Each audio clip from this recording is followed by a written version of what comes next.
읽도록 하겠습니다. 같이 읽겠습니다. 그는 너희보다 먼저 그 길을 가시며 장막 칠 곳을 찾으시고 밤에는 불로 낮에는 구름으로 너희가 갈 길을 지시한 자신이라. 아멘. 민수기 강해를 잠깐 멈추고 오늘 제가 말씀을 통해서 또 나누고 싶어서 말씀 본문을 좀 이렇게 바꿨습니다. 민수기 자체가 광야에서 난 제목이라고 말씀을 드렸어요. 민수기는 말 그대로 강야, 아무것도 없고 우리를 보호해 줄 수 있는 것도 없고 쉴 수 있는 것도 있는 것도 아니고 그런 것이 광야입니다. 마치 우리 인생과 같습니다. 이 광야는 지나가는 거잖아요. 지나가는 가나안 땅을 향하여 지나가는 길목이고 과정이지만 오늘 들여다보면 우리가 살아내야 될 현실인 거예요. 우리의 인생에 나가는 인생 같이 지나가는 인생이지만 이 지나가는 인생을 우리가 문제는 여기서 산다는 거예요. 그러니까 아무것도 없는 광야와 같은 이 인생 가운데서 우리가 사는 이 문제, 가나안 땅에 살면 얼마나 좋겠어요. 근데 우리가 사는 지나가는 이 광야에서 살아내야 되는 우리의 이 삶을 민수기를 통해서 너무나 잘 보여주고 있다라는 겁니다. 그래서 이 광야에서 우리가 어떻게 살아낼 것인가. 오늘 이 본문은요, 광야를 지나서 40년 지나서 하신 설교예요. 모세가 한 내용이기 때문에 오늘 우리가 조금 뛰어넘어서 민수기를 뛰어넘어서 결론적인 말씀 부분일 수도 있겠습니다만은 여기서 우리가 좀 이 광야 생활을 지나는 데 있어서 승리하는 데 있어서 지혜를 얻고자 합니다. 오늘 본문에 보니까 그는 너희보다 먼저 그 길을 가시며 장막 칠 곳을 찾으시고 밤에는 불로 낮에는 구름으로 너희가 갈 길을 지시하신 자신이라.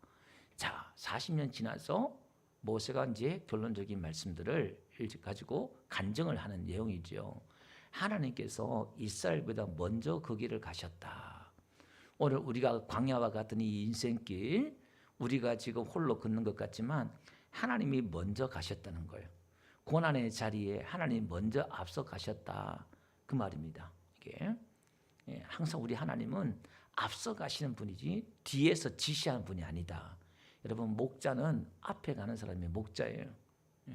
세상의 지도자는 뒤에서 이래 가라 저리 가라 하지만은 하나님의 지도자, 하나님의 지도는 앞에 가서 인도하신다라는 겁니다. 그래서 오늘 우리는 이 광야에 들어갈 때에 절대 두려워하거나 우리가 아무것도 보이지 않는, 길이 보이지 않고 자원이 없는 우리 광야에 들어갈 때에 두렵죠. 왜냐하면은 여러분, 애굽 땅에서 가뭄이 오면 버틸만 해요. 뭐 몇 달이고 1년이고 2년이고 가뭄이 오면 뭐 견디면 되지요.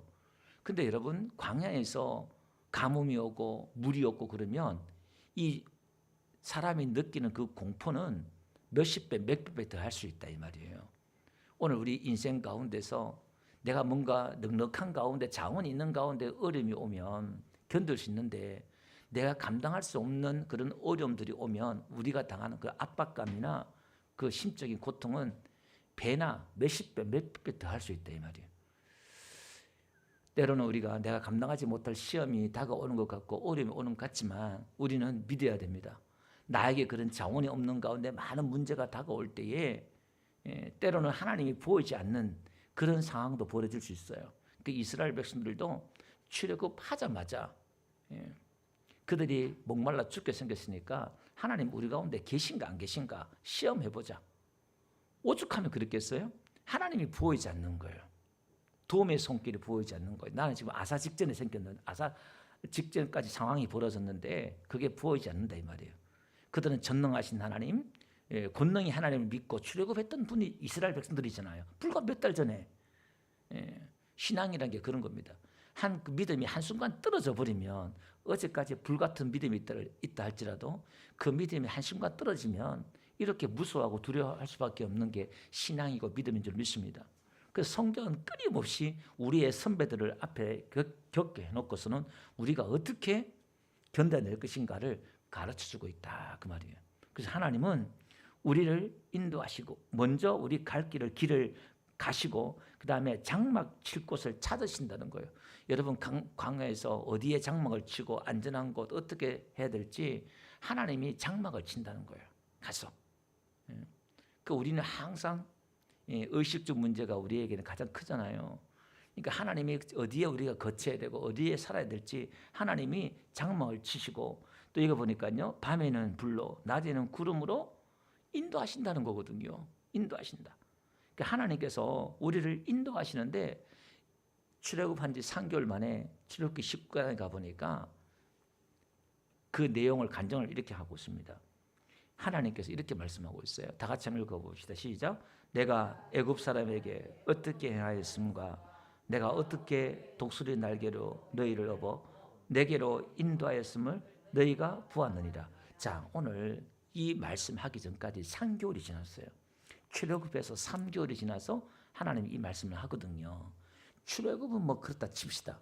10가지 재앙과 놀라운 기적이 있다 하지만은 출애굽을 해서 이런 막다른 그 홍해 바다에서 바다가 갈라져서 구원해낸다? 이게 말이 되는 이야기입니까? 또 애굽의 군사들이 자기들 눈앞에 수장되는 걸 봤잖아요. 그들이 뭐 춤을 추면서 속을 치면서 막 미쳐 날뛰면서 하나님을 찬양할 수밖에 없는 그런 기적이 벌어졌잖아요. 그런데 마라의 쓴물에서 목말라 죽게 생기니까 원망 불평하지요. 그러니까 하나님이 나뭇가지 하나 집어넣으니까 쓴물이 단물되는 거예요. 그러니까 하나님의 해결 방법은 너무나 간단한 거예요. 다른 뭐 세상에 큰 기적 동원할 필요 없어요. 나뭇가지 하나 던지면 되는 거예요. 너무 놀랍지 않습니까? 또 그 엘리멜 하나님이 종려 70주가 있는 70주가 있는 그 나무 종려나무에서 하나님이 이제 10km 지나서 심을 주시고 또 르비딤에 도착하니까 또 물이 없어요. 그러니까 이제 모세와 다투어서 이렇게 다투는 걸 잡아 흔든다는 거거든요. 모세를 잡아 흔들면서 이제 원망하면서 우리를 죽게 하려고 그러냐. 또 그렇게 또 하는 거예요. 불과 얼마 안 지나서 문제를 겪으니까. 그러니까 하나님 반석을 쳐라. 그러니까 그 반석에서 또 물이 나오잖아요. 아니 물이 나오면요. 또 이제 얼마나 또 감사 이제 살았다 싶은데 또 이번에 또 아멜렉 쳐들어오네요. 산 넘어 산인 거예요 지금. 불과 이 3개월 동안에 지금 그들이 죽을 고비를 지금 마라의 쓴물이나 또 르비딤에서 목말라 죽게 생겼고 또 전쟁을 해야 되고 이건 정말 여러분 이런 굴곡과 이런 문제를 우리는 뭐 남 이야기듯이 이렇게 하지만 3개월 안에 이런 게 국가적인 재난이 가정에 큰 위기가 왔다 그러면 어떻게 하겠어요? 근데 하나님이 그 3개월 지나서 이렇게 말하는 거예요. 내가 독수리 날개로 너를 업어서 내게로 인도했다. 너희가 그것을 보았다. 이렇게 말하고 있다 이 말이에요.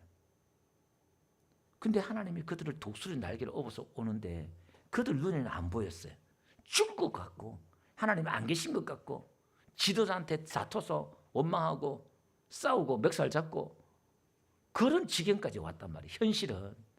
그러니까 오늘 우리의 현실과 하나님의 현실 너무나 이게 동떨어져 있잖아요. 오늘 우리는 믿음의 눈을 열어서 내 삶의 모든 문제를 적용할 필요가 있는 거예요. 오늘 우리 가정도 교회도 어려움 당하는 성도들도 우리 상황에 지금 이런 광야와 같은 가운데서 우리에게 지금 이런 어려움들이 찾아오고 있지만은 우리는 그래도 눈을 들어서 하나님을 바라보는 거예요. 하나님 지금 내 인생을 인도하고 계시고 하나님 앞서가고 계시고 이 가운데서도 구름과 불기둥으로 인도하신 것을 믿으시길 주름 축원드립니다. 그래서 시편 48편 14절을 보니까 하나님 우리를 죽을 때까지 인도하신다는 거예요. 아멘. 얼마나 감사해요. 78편 52절 보니까요. 우리를 어떻게 인도하시냐면은 그가 자기 백성을 하나님 백성을 어떻게 해요? 양같이 인도내신다는 거예요. 광야에서 양떼같이 지도하신다는 거예요. 여러분 양은요. 아무 보호할 자기에게 자원이 없잖아요. 뿔도 있는 것도 아니고 눈도 멀어서 목자 없으면 살 수 없는 게 양이다 이 말이에요. 오늘 우리가 이렇다는 거예요. 우리를 이렇게 양같이 인도하고 지도해 주신다. 잘못하면 쿡 찔러서 이렇게 가라 인도하시고 하나하나 하나님 다 인도해 주신다 그 말입니다. 그러면서 그들을 안전히 인도하시니 그들은 두려움이 없었으나 그들의 원수는 바다에 빠져도다. 그들을 그의 성소의 영역 곧 그의 오른손으로 만드신 산으로 인도하시고, 지금 출애굽의 그 과정들을 이야기하고 광야의 과정들을 이야기하고 있는 거예요. 또 나라를 그들 앞에서 쫓아내시며 줄을 쳐서 그들의 소유를 분배하시고 이스라엘 지파들이 그들의 장막에 살게 하셨도다. 그러나 그들은 지존하신 하나님을 시험하고 반항하여 그의 명령을 지키지 아니하며. 이상하지요? 하나님이 이렇게 인도하고 보호하고 지켜주시고 싸워주시는데도 그래도 하나님을 반항하고 하나님 믿지 않더라 이 말이에요. 그러니까 우리는 여기서 묵상을 좀 해봐야 돼요. 이 왜 그럴까? 하나님의 그 인도하심과 보호하심과 지켜주심이 우리 마음에 썩 내키지 않고 만족을 못 준다 이 말이에요. 하나님이 나에게 그런 만족을, 그러니까 믿음으로 만족하지 않으면, 영적인 만족이 없으면, 그러니까 육적으로 내가 원하는 만큼 그렇게 썩 채워주지 않으니까 반항하고 시험하고 명령을 지키지 않는다 이 말이에요. 그러니까 신앙이 쉽다 어렵다? 어렵다는 거예요. 우리에게 다 조건을 줘놓고서 하나님 믿으라 하는 게 아니라 우리에게 뭔가 불완전한 조건 가운데서도 우리가 하나님을 믿고 섬기고 살아내야 되는 게 우리 인생이다 이 말이에요. 근데 우리는 끊임없이 지금도 이스라엘 백성들처럼 뭐냐면은 우리에게 부족한 조건이 채워지고 만족되기를 기도하고 있다 이 말이에요. 그러니까 이게 하나님과 뭔가 핀트가 안 맞는 거예요. 그러니까 내 조건과 상관없는 만족, 내 조건과 상관없는 그 은혜를 구해야 될 줄 믿습니다.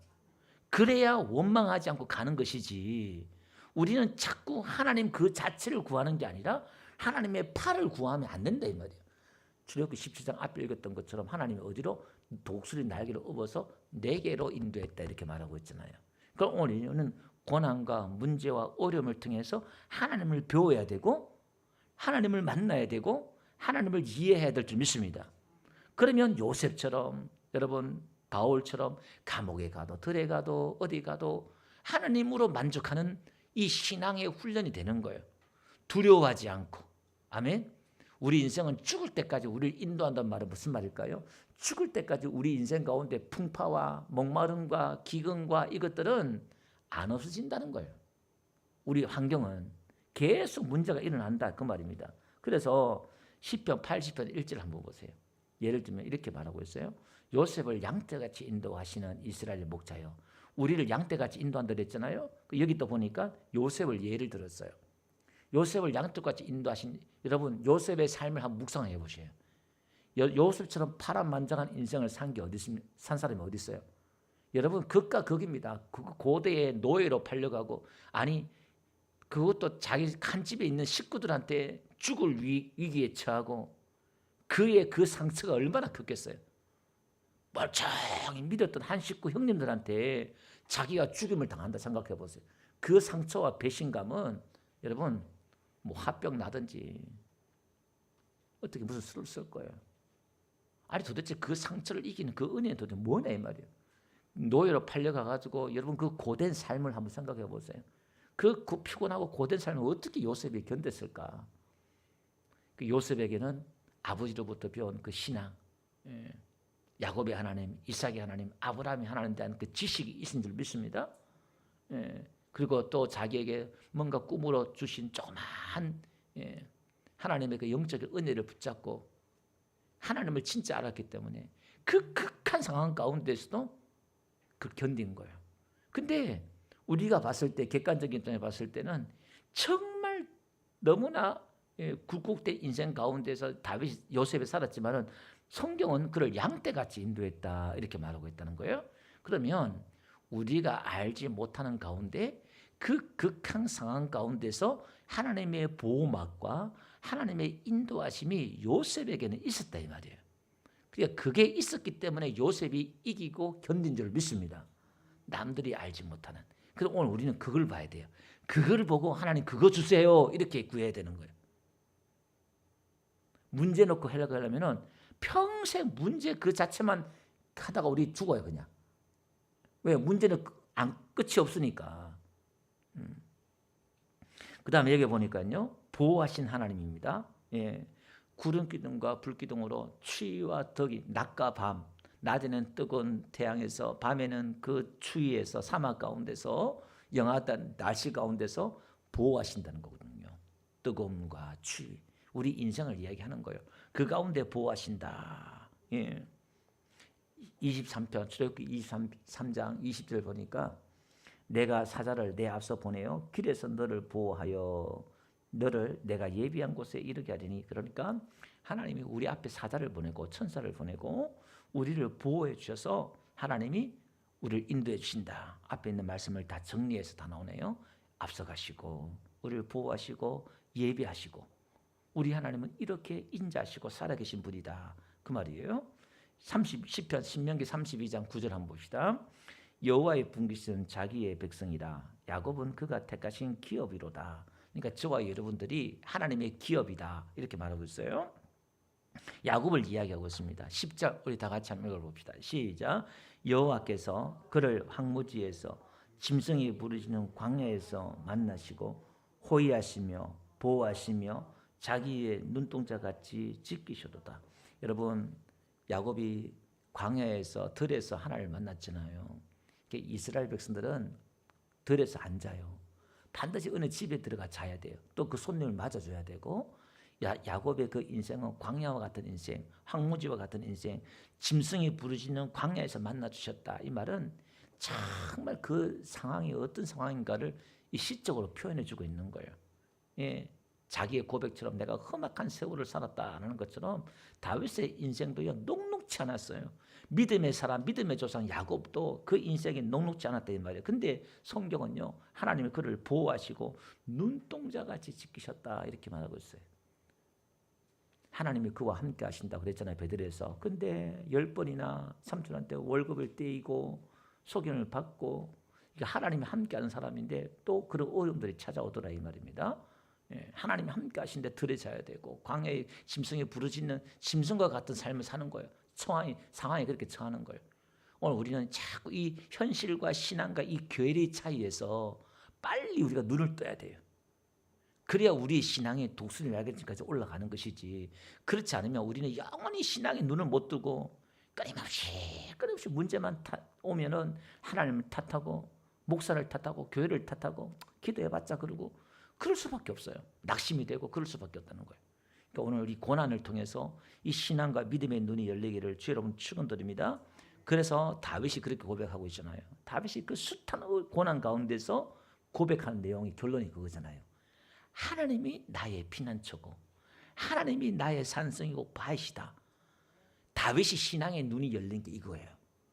말도 안 되는 그 다윗이 총체적인 문제잖아요. 뭐 요셉 저리 가라요. 야곱 저리 가라요. 이거 나라가 다윗을 죽이려고 덤비니까 온 나라가 말이 안 되잖아요 그게. 근데 다윗이 어딜 가도 블레셋 가도 또 스승을 찾아가도 사무엘 스승을 제사장을 찾아가도 그렇고 누굴 찾아가도요 사무엘 찾아가도 그렇고 누굴 찾아가도 친구를 찾아가도 아무 도움도 못 받은 거예요. 그래서 10년 넘게 그 광야를 통해서 다윗이 깨달은 게 하나님이 나의 피난처구나. 네. 그 아들의 배반 가운데서도 예배를 사모하고 하나님을 찾고 사모하고 다윗의 그 신앙을 한번 보세요. 그래서 하나님이 그런 사람을 높이 쓰는 거예요. 오늘 저와 여러분들도 우리의 어려운 문제 가운데서도 지난주 주일처럼 말씀처럼 고난을 통해 하나님에 대한 시각, 하나님에 대한 눈이 다시 열리는 은혜가 있기를 주님 축원드립니다. 그 다음에 마지막은요 준비하신 하나님. 우리가 앞서가서 장막을 칠 곳을 준비하신다 했잖아요. 여러분 하나님이 마라의 쓴물을 우리는 겪잖아요. 그렇게 해서 왜 이 선물 당해서 이거 먹지도 못한 물을 해서 이렇게 하냐. 그러지만 하나님께서 뭘 준비하셨을까요? 종려나무 70주가 있는 엘림을 불과 10km도 안 되는 그 지역에 하나님이 엘림 나무를 준비해 두신 줄 믿습니다. 오늘 우리 인생 가운데 지금 고난과 어려움들이 오지만은 또 다른 하나님의 안식과 위로가 있는 줄 믿습니다. 그래서 우리 하나님은 위로의 하나님이에요. 다 바울이 이 위로의 하나님에 대해서 많이 이야기하고 있거든요. 고난 가운데 이 하나님이 위로가 있어야 우리가 승리하는 거예요. 목사나 여러분들이나 할 것 없이 아무리 믿음 좋은 사람도요. 그 하나님의 위로가 없으면은 못 견뎌요, 사실. 그래서 우리를 이기게 하시고 승리하게 하신 줄 믿습니다. 반드시 하나님의 그 위로를 바라보면서 여러분 신실하신 하나님, 살아계신 하나님, 좋으신 하나님을 바라보면서 오늘도 우리의 모든 고난 가운데서 승리하는 저와 여러분 되시길 주님 축원드립니다. 그 하나님께 모든 걸 맡기고 우리가 인도함 받는 저와 여러분들 되시기를 주 여러분 축원드립니다. 우리 찬송가 350장